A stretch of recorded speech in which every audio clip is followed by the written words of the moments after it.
The air was thick with the acrid scent of flashbulbs and damp asphalt.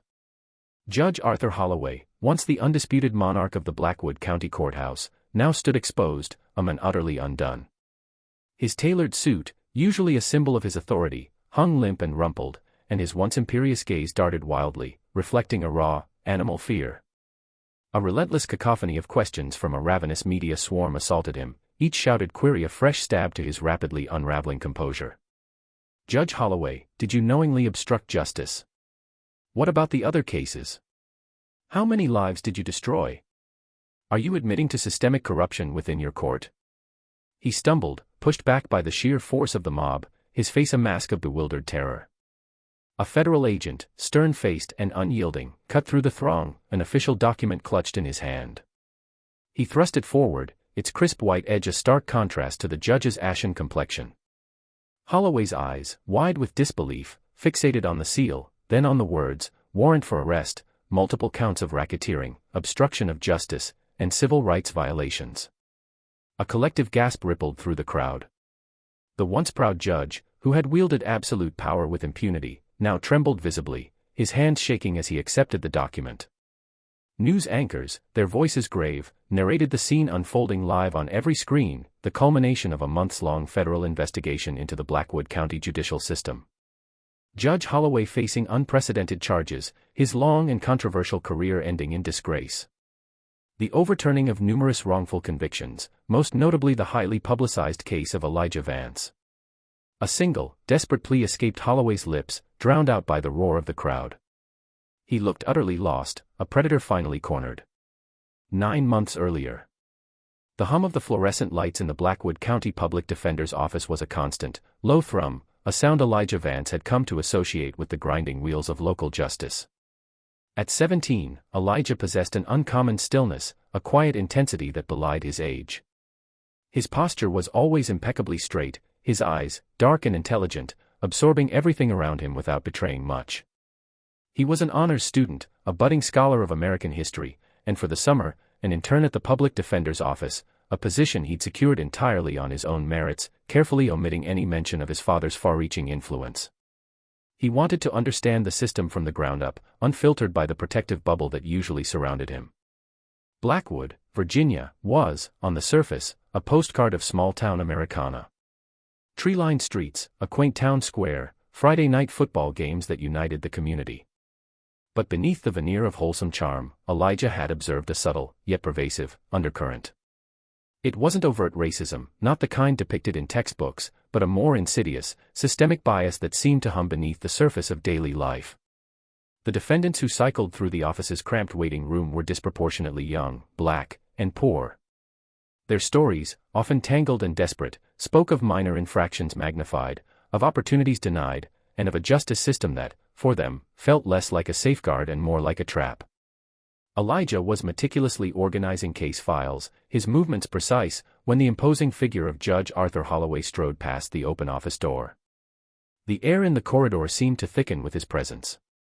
Holloway was a man who commanded attention, not just by virtue of his judicial robes, but by an almost theatrical confidence.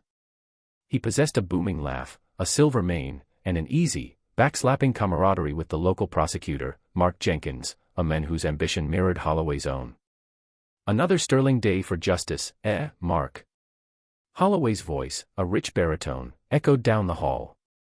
Jenkins chuckled, a sycophantic sound. Indeed, Judge. Your docket moves like a well-oiled machine. A testament to decisive leadership. Elijah paused, his hand hovering over a file labeled, Motion to Suppress. He'd heard enough about Judge Holloway in the office to form an impression. Holloway was known as the Hammer, a judge who dispensed harsh sentences with an almost religious zeal. His courtroom was his domain, and he ruled it with an iron fist, brooking no dissent, no perceived inefficiency. His supporters lauded him as a bulwark against crime, a no-nonsense arbiter of law and order. His detractors, whispered in hushed tones behind closed doors, spoke of a man intoxicated by his own power, whose decisive leadership often masked a profound and alarming bias. Just last week, Elijah had overheard a conversation between two public defenders about Holloway's uncanny ability to sway juries, not through explicit instruction, but through subtle inflections, knowing glances, and dismissive gestures towards defense arguments. "He doesn't even need to say it," one had muttered. "You just know who he wants to win." Elijah had never personally interacted with Holloway. He was just an intern, a silent observer in the complex dance of the legal system. But a quiet resolve was hardening within him. He was here to learn, yes, but also to understand how such imbalances could exist, how men like Holloway could wield such unchecked authority. He watched the judge disappear around the corner, his laughter fading, and returned to his files, a nascent understanding beginning to form. In Blackwood, justice wasn't always blind, sometimes it wore a judge's robe and had a very clear set of prejudices. The evening air was thick with the late summer humidity, carrying the distant, muffled thud of a bass line from a block party a few streets over. Elijah, having finished his internship hours, was walking home, a history textbook tucked under his arm.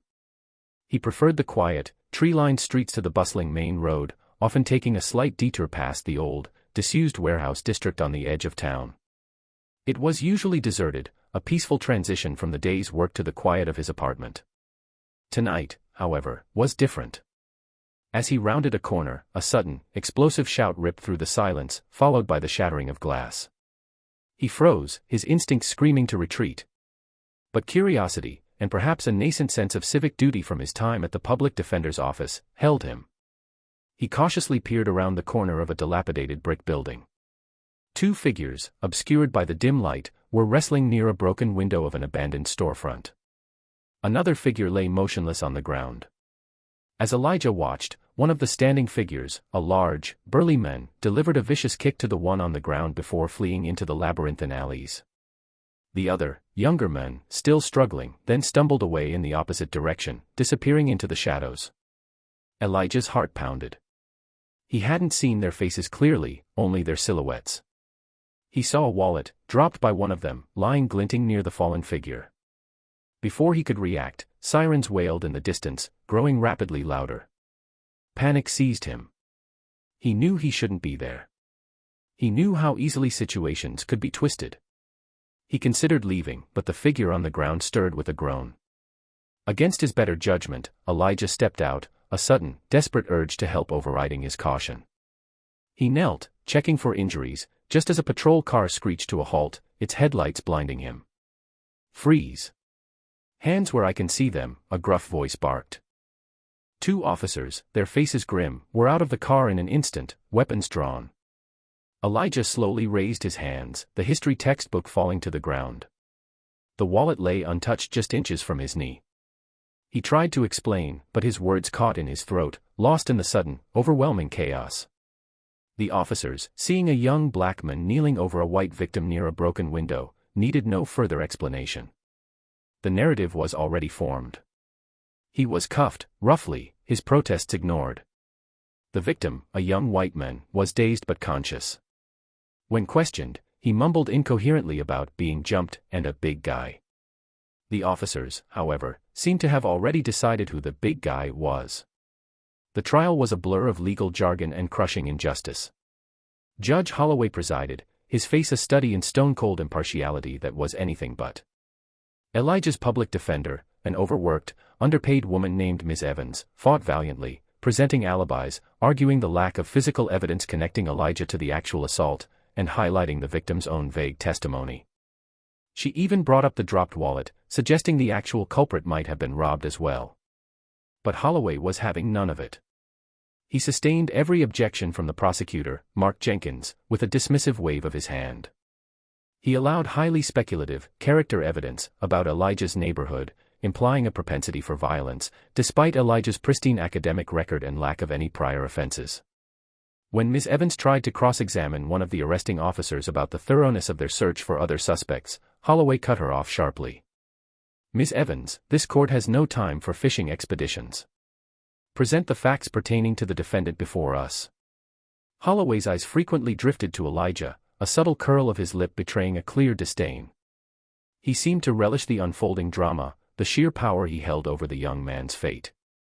His comments from the bench, though technically within the bounds of judicial decorum, carried a palpable undertone of impatience and disbelief towards the defense. He subtly guided the jury with his body language, his tone, his very presence.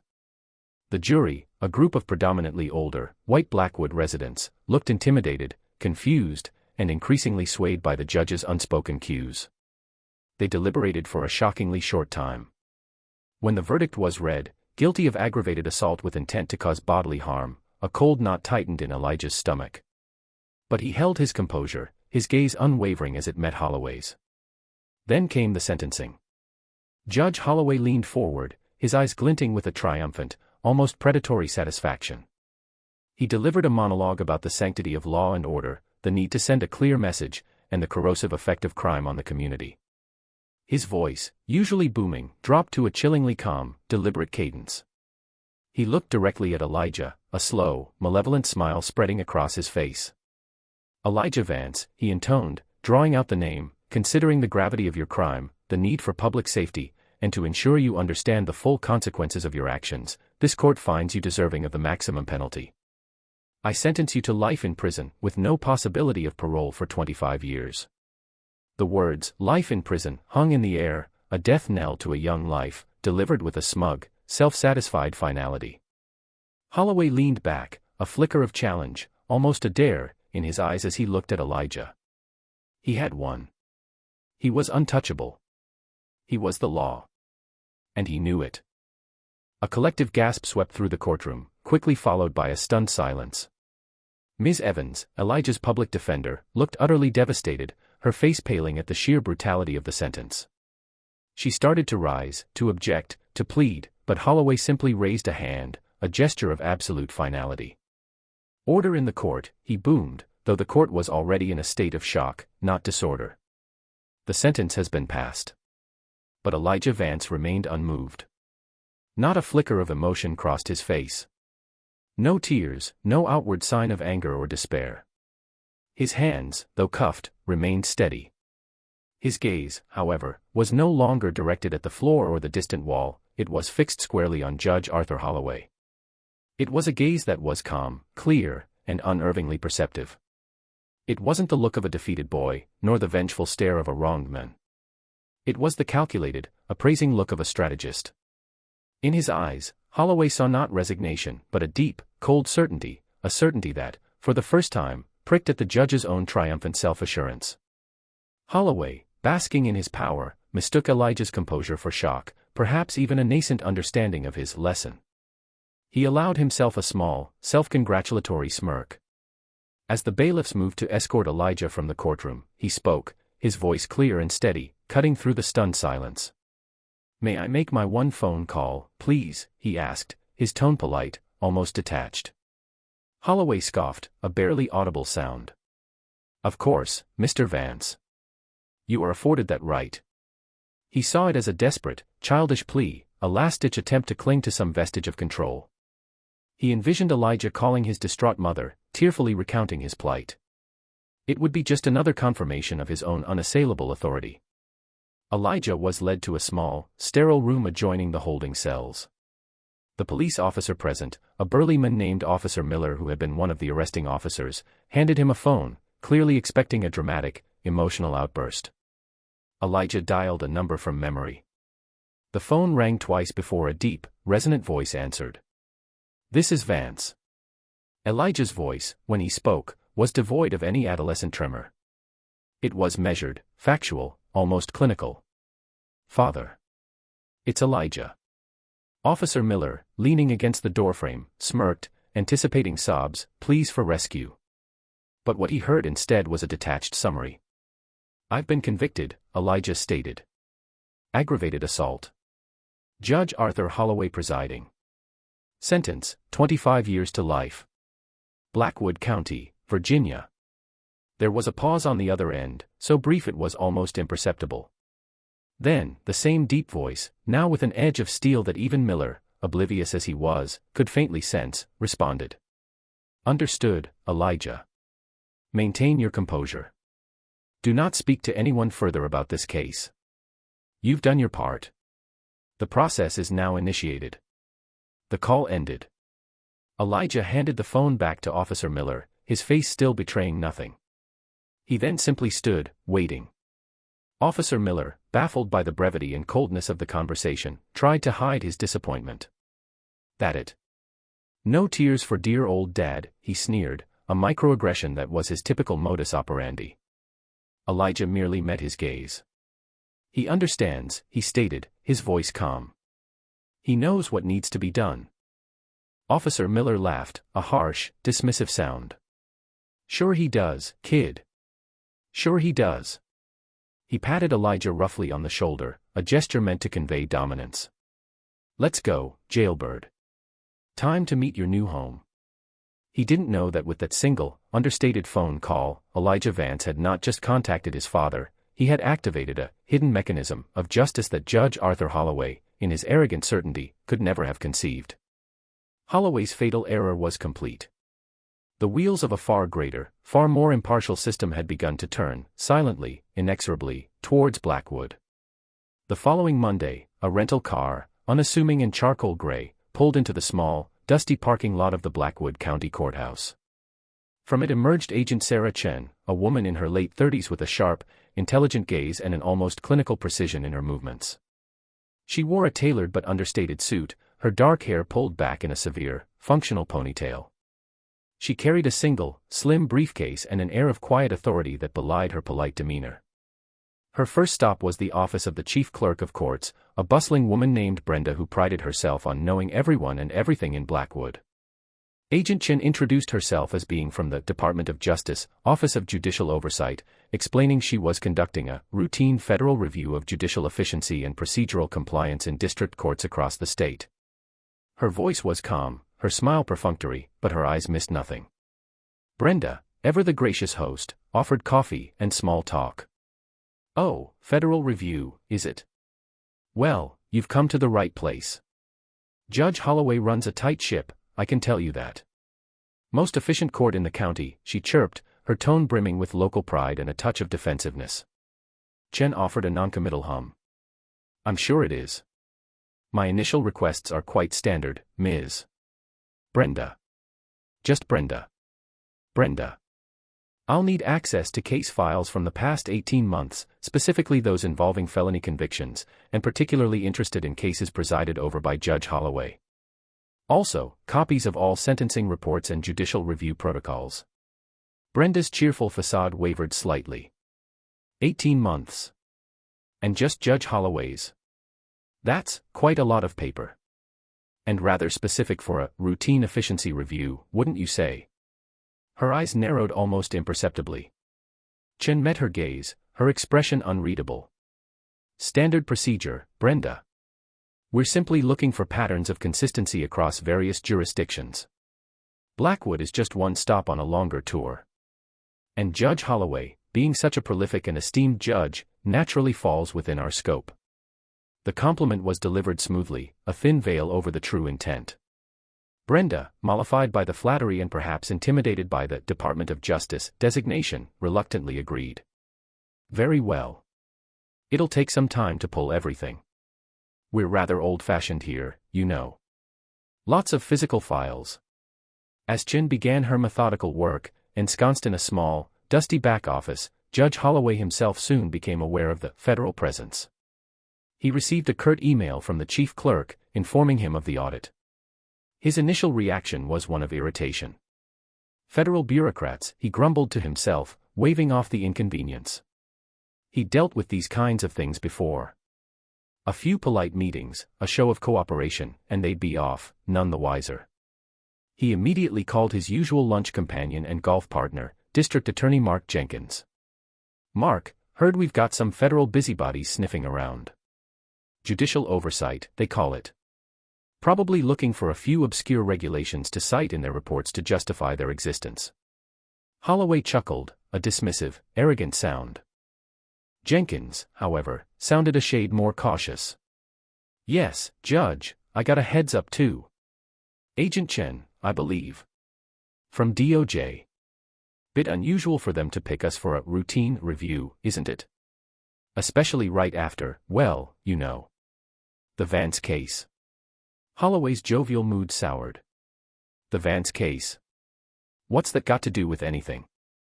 An open and shut conviction, Mark. Maximum sentence, as it should be.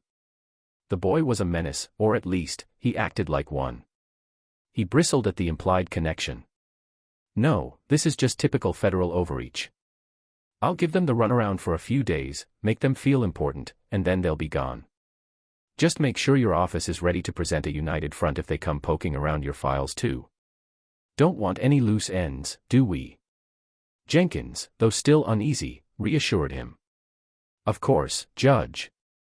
Everything's in order on our end. But Holloway's confidence, though outwardly strong, was beginning to fray at the edges. He called a meeting with his most trusted staff, instructing them to be extra diligent in their paperwork, to present a flawless image of efficiency and adherence to protocol. He even subtly hinted that any unnecessary disclosures could reflect poorly on their own careers. He was setting the stage, as he saw it, to control the narrative, to ensure this minor inconvenience would pass without incident.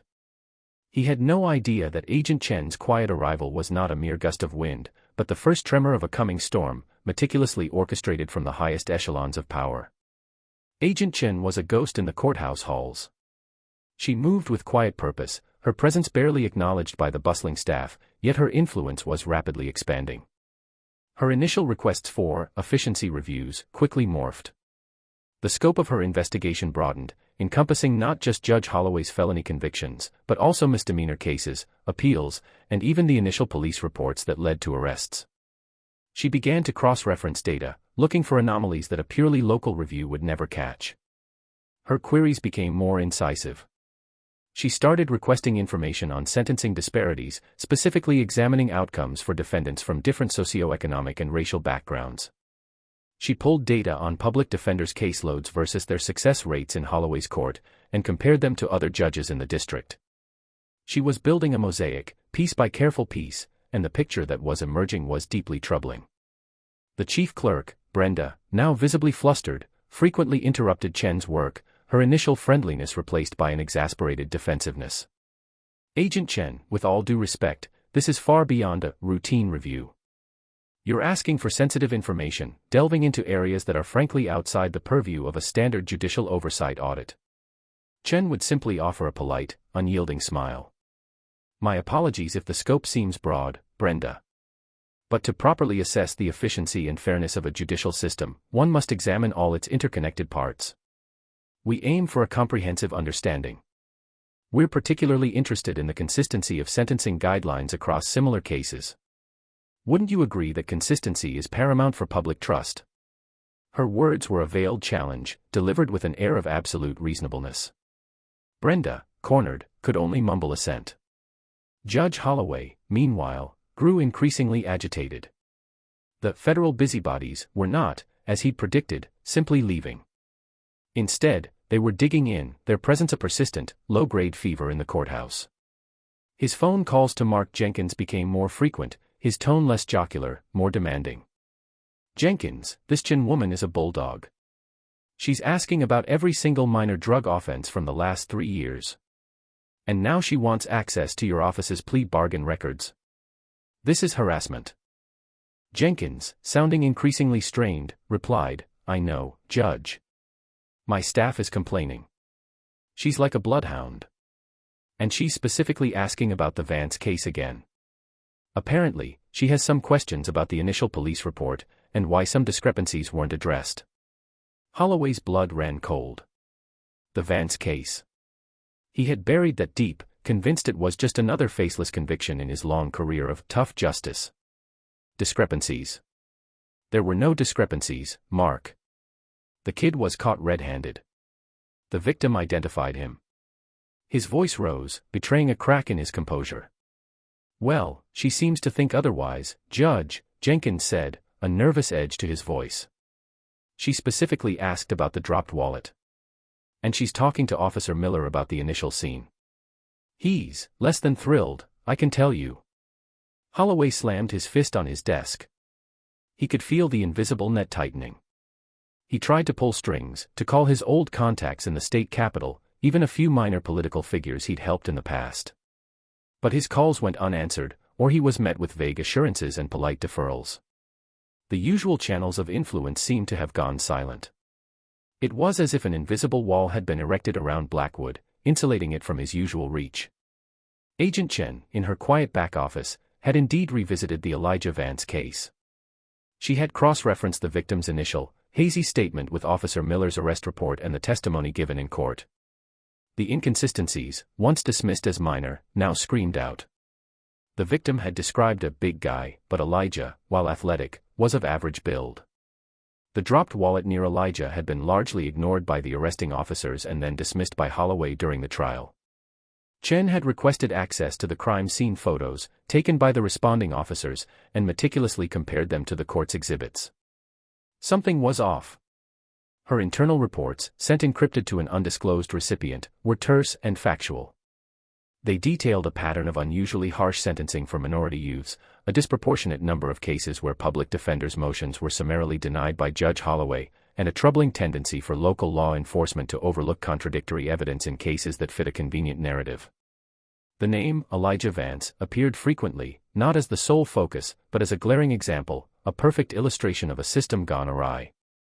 The air in Blackwood, usually so placid, now felt charged with an unspoken tension. Judge Holloway, once so supremely confident, began to feel the subtle chill of an unfamiliar dread. The routine review was no longer routine. It was becoming something else entirely, something far more sinister, and he was squarely in its crosshairs. He knew, with a growing certainty, that this wasn't just about efficiency anymore. This was about him. Agent Chen's requests escalated, moving beyond the courthouse to the Blackwood Police Department and the district attorney's office. Her inquiries, initially met with feigned cooperation, now faced outright resistance, but her federal authority was an unyielding hammer. She served subpoenas, citing obscure but potent federal statutes, demanding access to internal investigation reports, police training records, and prosecutors' notes from a decade of cases. The picture emerging from the mountains of documents was not just one of judicial bias, but a deeply entrenched web of systemic corruption. It became clear that Judge Holloway was not an isolated bad actor. He was a linchpin in a local system designed to maintain a specific, often racially biased, status quo. District Attorney Mark Jenkins, whose ambition had always been carefully cultivated, had consistently pursued plea bargains in cases that, under closer scrutiny, appeared to have weak evidentiary foundations, particularly when the defendants were young and lacked resources. His office routinely overlooked exculpatory evidence and coached witnesses.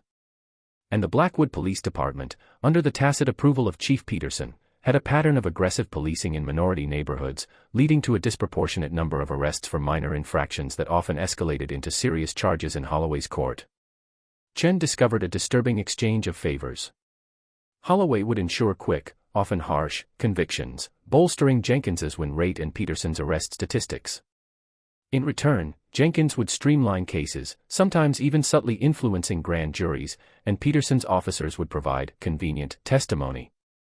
It was a self-perpetuating cycle of injustice, masked by the veneer of local authority and tough-on-crime rhetoric.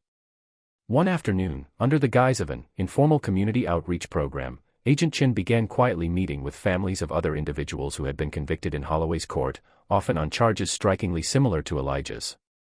These were not public meetings, they were hushed conversations in community centers, over coffee in discreet diners, or in the sanctity of their own homes.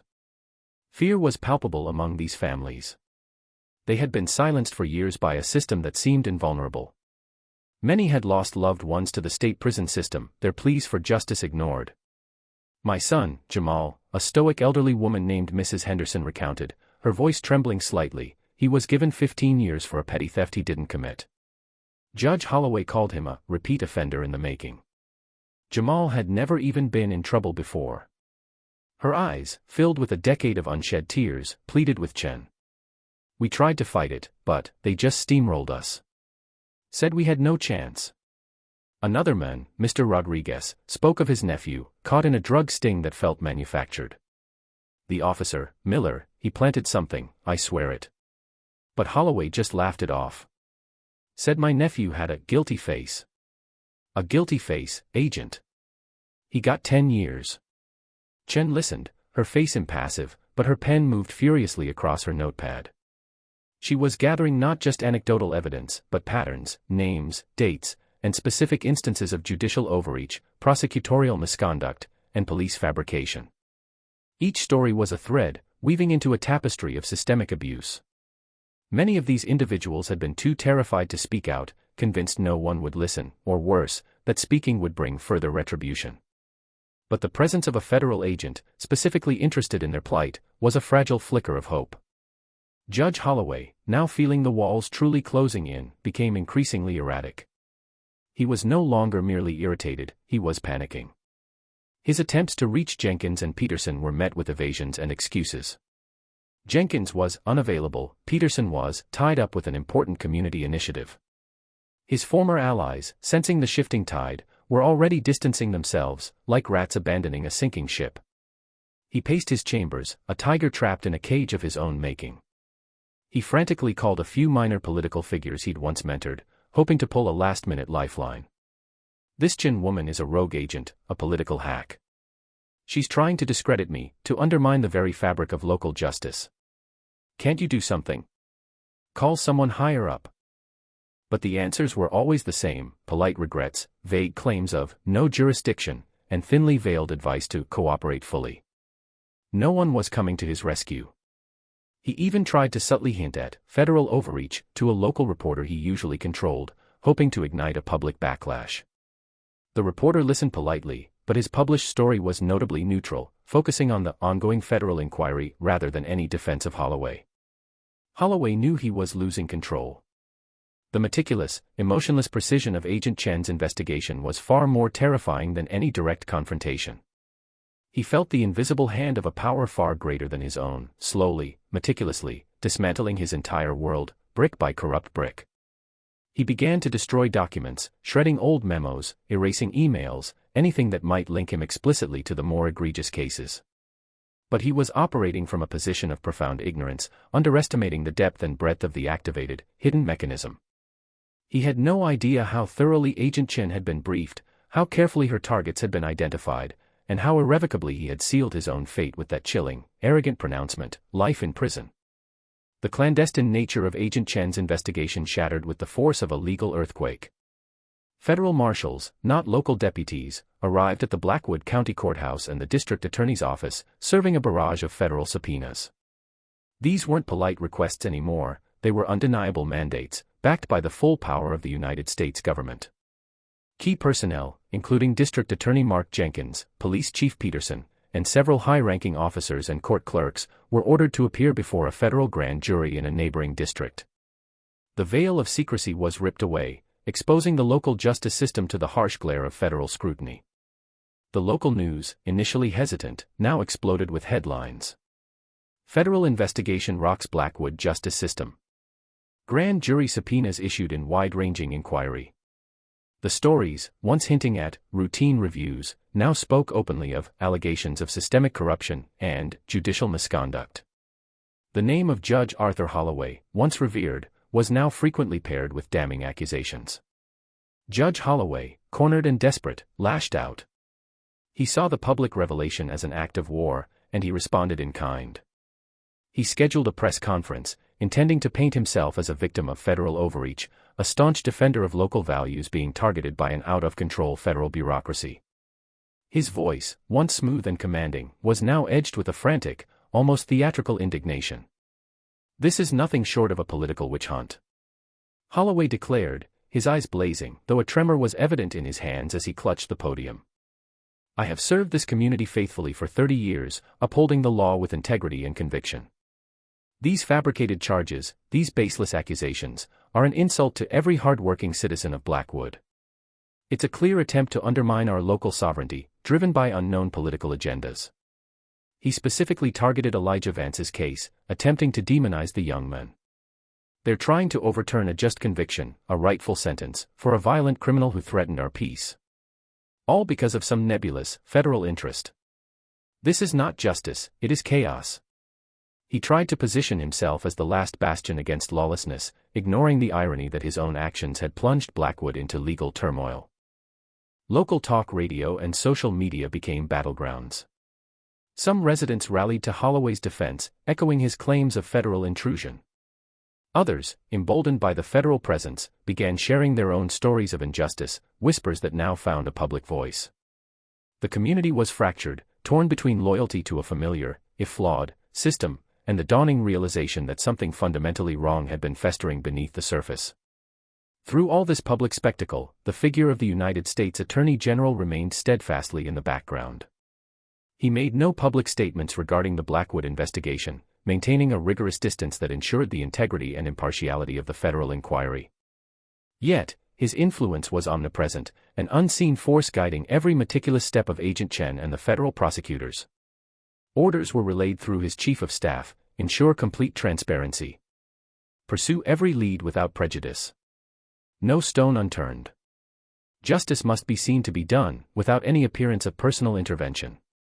This deliberate non-intervention was, in itself, a powerful form of intervention. It ensured that the investigation, despite its genesis in a personal injustice, would be beyond reproach, undeniable in its findings. Every piece of evidence was triple-checked, every legal process strictly adhered to.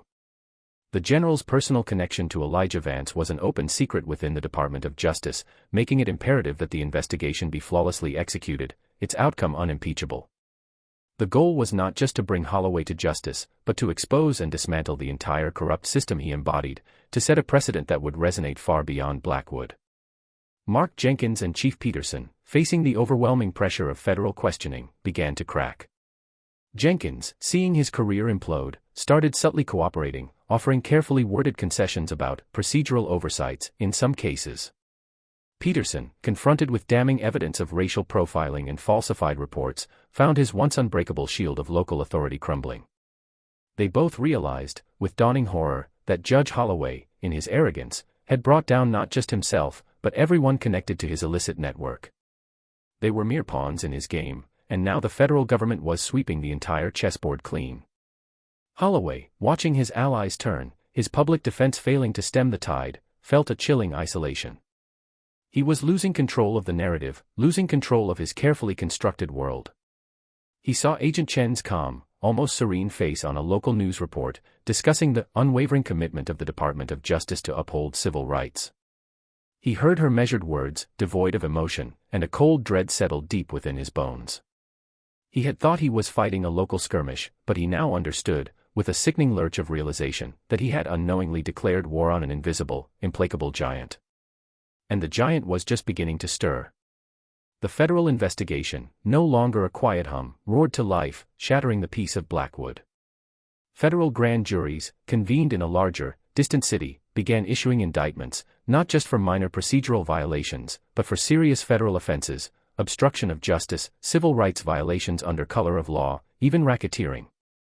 The names on the indictments were not only Judge Holloway but also District Attorney Mark Jenkins, Police Chief Peterson, and several other key figures in the Blackwood legal and law enforcement community. The dragon had awakened, and its fiery breath was scorching the foundations of the local power structure. Local media, initially hesitant to challenge the powerful judge, now found themselves inundated with irrefutable federal evidence. Investigative journalists, sensing a career-defining story, delved into the detailed reports released by the Department of Justice, which meticulously outlined years of abuse. The carefully cultivated image of Judge Holloway as the hammer was replaced with a far darker portrait, that of a tyrant who wielded the law as a weapon against the vulnerable, protected by a network of cronies. Stories of his past transgressions, once whispered, were now shouted from headlines. Articles detailed how Holloway had consistently handed down maximum sentences to young minority defendants for minor offenses, while often showing leniency to well-connected individuals. They exposed his subtle bullying of juries, his blatant disregard for exculpatory evidence, and his chilling satisfaction in destroying lives. The Vance case, once just another tragic statistic, became the emblematic case, the tipping point that exposed the deep rot within the system. The public opinion in Blackwood, once divided, began a dramatic shift. Initially, some residents had clung to the belief that Holloway was a victim of federal overreach, a martyr for local autonomy. But as the sheer volume and damning nature of the federal evidence mounted, as more and more victims and their families bravely stepped forward to share their stories in public forums and interviews, the narrative became undeniable. Protests, small at first, grew into significant demonstrations outside the courthouse, demanding justice for the victims of Holloway's reign. The faces of the protesters were diverse, uniting across racial and class lines, a testament to the universal hunger for fairness. Judge Holloway, now stripped of his robes, his authority, and his allies, was a pariah. He was placed on administrative leave, his judicial powers suspended indefinitely. He tried one last desperate gambit, attempting to leverage what few remaining connections he had in the legal community to discredit the federal investigation, to claim entrapment, or to find a loophole. But every door slammed shut. His former legal counsel, once so confident, withdrew from his case, citing irreconcilable differences. No one wanted to be associated with the fallout. His calls to Jenkins and Peterson now went straight to voicemail, or were met with terse, lawyer-approved refusals to communicate. He was utterly alone. It was in this period of complete isolation that the full, terrifying scope of his error finally dawned on him. He sat in his cavernous, now empty chambers, the silence amplifying the hum of the fluorescent lights, just as Elijah had heard them on that fateful day. He stared at the stacks of federal documents, the indictments, the evidence compiled against him, meticulously gathered, flawlessly presented. It wasn't just about one case, or one boy. It was about everything. He remembered Elijah's calm, unwavering gaze in the courtroom, that peculiar certainty in the young man's eyes after the life in prison sentence was handed down. He recalled the quiet, almost detached phone call. He had dismissed it as a child's naive plea. He had seen Elijah as a victim, a pawn of the system, easily crushed. But Elijah had not been a victim. He had been the initiator. He had been the one to activate the hidden mechanism, a force so far beyond Holloway's comprehension, so utterly disconnected from his petty local power games, that he had never even considered its existence. The true irony, the truly crushing realization, was that Elijah Vance, the boy he had so casually condemned, had not sought revenge. He had sought justice. And in doing so, he had, with a single, calm phone call, unleashed the full, unyielding might of the United States Department of Justice, a force that had patiently and systematically dismantled Holloway's corrupt kingdom. He was not being brought down by a rival, but by the very system he thought he controlled, a system that, unbeknownst to him, had a higher, uncorruptible tier. His underestimation of Elijah Vance had not merely been a mistake, it had been a fatal miscalculation, leading to his spectacular and undeniable downfall. The invisible war was over, and Holloway, the once unassailable judge, was the vanquished. The federal courtroom, a grand, imposing edifice in a city far removed from Blackwood, was packed to capacity. Every seat was filled, and a line of journalists snaked down the hallway, eager to capture every moment of what was being heralded as one of the most significant federal corruption trials in recent memory. The air crackled with anticipation. At the defense table, Judge Arthur Holloway sat alone, a shadow of his former self. His silver hair, once a proud mane, now looked disheveled and thin. His usually sharp suit seemed to hang loosely on his frame, and his eyes, hollowed by weeks of isolation and fear, darted nervously around the room. He was facing charges that carried the weight of a lifetime, not in Blackwood's local jail, but in a federal penitentiary. The prosecution, led by a team of sharp, relentless federal attorneys, began their case with surgical precision. They presented a mountain of evidence, meticulously compiled spreadsheets detailing sentencing disparities, intercepted communications revealing quid pro quo arrangements between Holloway, Jenkins, and Peterson, and expert testimony from statisticians demonstrating undeniable patterns of racial bias in Holloway's court. But the most damning evidence came from the parade of witnesses. Former public defenders testified about their motions being summarily denied, their clients' rights trampled. Families of victims, their voices filled with years of suppressed pain, recounted the devastating impact of Holloway's unjust sentences, their stories painting a vivid picture of lives shattered and hope extinguished. Then came District Attorney Mark Jenkins, looking gaunt and defeated, his ambition utterly crushed. In a plea bargain that significantly reduced his own sentence, he took the stand, his testimony a precise, chilling dissection of the corrupt system he had helped maintain.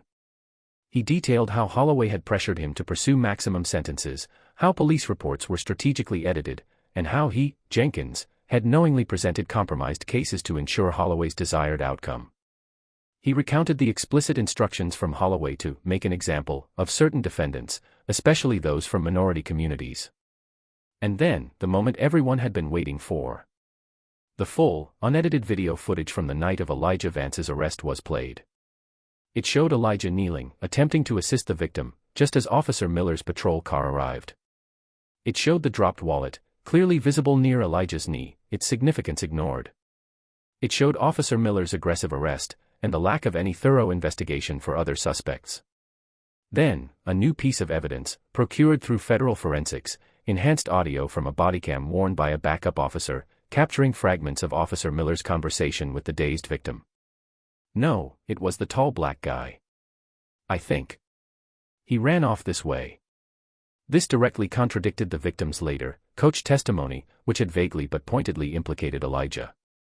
The prosecution then called their final, crucial witness, Officer Miller himself. Confronted with the unassailable video evidence and Jenkins's damning testimony, Miller, pale and sweating, finally broke.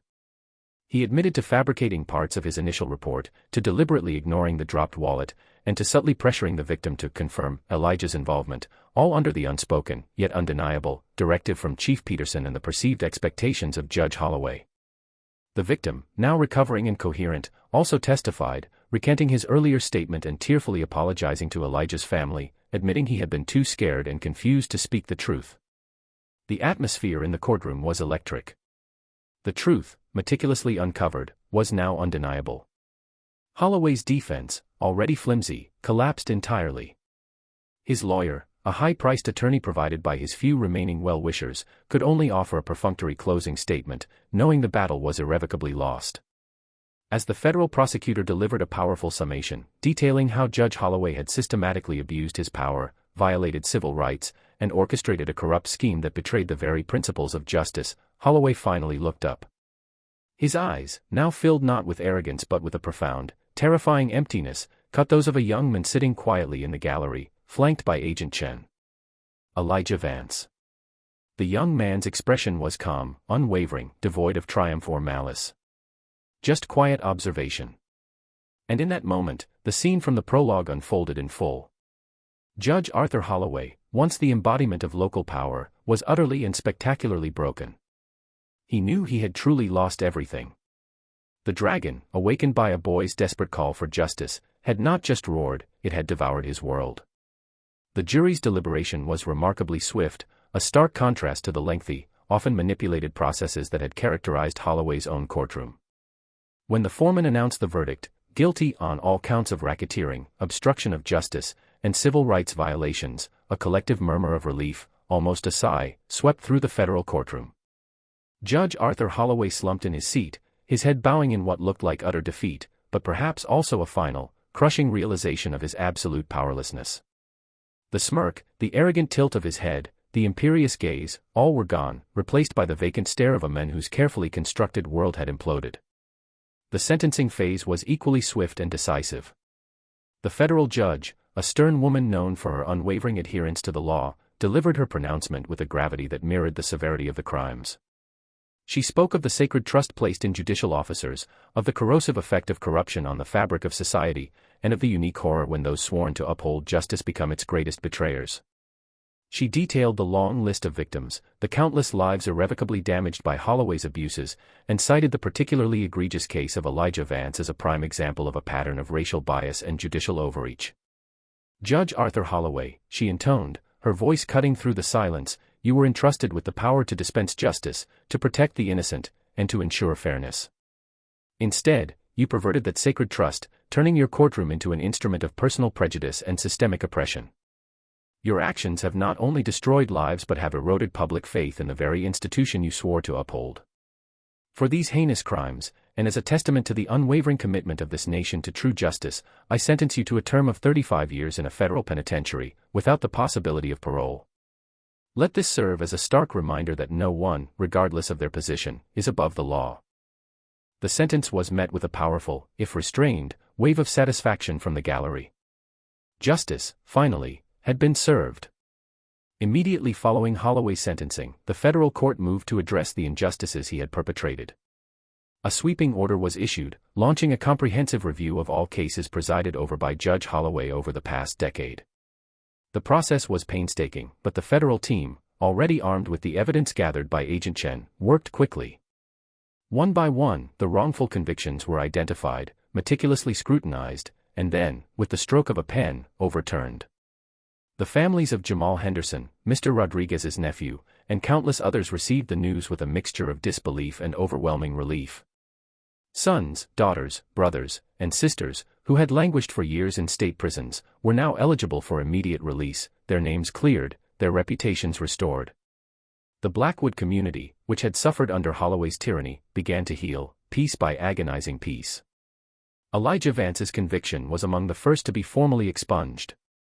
He was officially declared innocent, his name cleared of any wrongdoing. He stood outside the courthouse, not with a sense of triumph, but with quiet dignity, alongside his father, the Attorney General of the United States. The Attorney General, breaking his silence for the first time on the matter, delivered a powerful, heartfelt statement to the press. "Today," he began, his voice resonating with both authority and profound emotion, "we witness not just the end of one man's reign of corruption, but a powerful reaffirmation of the principles upon which our justice system is founded. This investigation, driven by a commitment to impartiality and accountability, has brought to light systemic failures that allowed injustice to fester for too long. My son, Elijah, was an unfortunate victim of this corruption, but his courage, and the tireless work of dedicated federal agents and prosecutors, has ensured that no one else will suffer under the same system in Blackwood." He concluded with a promise: "The Department of Justice will continue to vigilantly protect the civil rights of all Americans, ensuring that justice is not just a word, but a lived reality for every citizen." The moment was one of profound catharsis, not just for Elijah and the other victims, but for the entire community of Blackwood. The dark shadow that had hung over their local justice system had been lifted. The air felt lighter, filled with a renewed, fragile hope for genuine fairness. The fallout from the Blackwood County scandal reverberated far beyond the small town. The Department of Justice initiated a nationwide review of judicial oversight mechanisms, strengthening protocols to prevent similar abuses of power in other jurisdictions. Seminars on implicit bias and ethical conduct became mandatory for judges and prosecutors across the country. The Blackwood County Courthouse itself underwent a radical transformation. New judges were appointed, federal oversight committees were established, and a transparent system of public accountability was put in place. The local police department and district attorney's office were purged of those complicit in the corruption, and new leadership was brought in, committed to community policing and fair prosecution.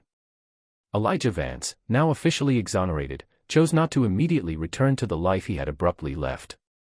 The experience, while harrowing, had profoundly shaped him.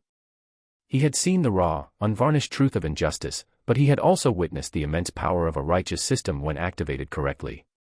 He did not seek revenge against Judge Holloway, for the man's fate was a chilling testament to his own undoing. Instead, Elijah found a new purpose. He chose to continue his studies, but with a sharpened focus on constitutional law and civil rights advocacy. He began to intern not just at public defender offices, but at organizations dedicated to legal reform and social justice. His quiet intensity remained, but it was now fueled by a deep-seated commitment to ensure that no other young man or woman would suffer the same fate he had. He understood that while the hidden mechanism of higher justice could be activated, it was equally crucial to prevent the need for its activation in the first place, by strengthening justice at its foundational level. The story of Elijah Vance and Judge Arthur Holloway became a cautionary tale, a powerful narrative about the dangers of unchecked power and the enduring strength of true justice. It reinforced a profound moral, that even the most deeply entrenched, seemingly unassailable local authority can be brought to its knees when underestimated, when it provokes a quiet, strategic mind capable of activating a superior, impartial system. It was a story that offered a potent sense of catharsis, a reaffirmation that, ultimately, the pursuit of justice, even against seemingly insurmountable odds, can prevail. The quiet strategist had not sought retribution, but rectification. And in doing so, he had not only saved himself but sparked a fundamental change, proving that the silent activation of higher principles could indeed bring down the mightiest of tyrants.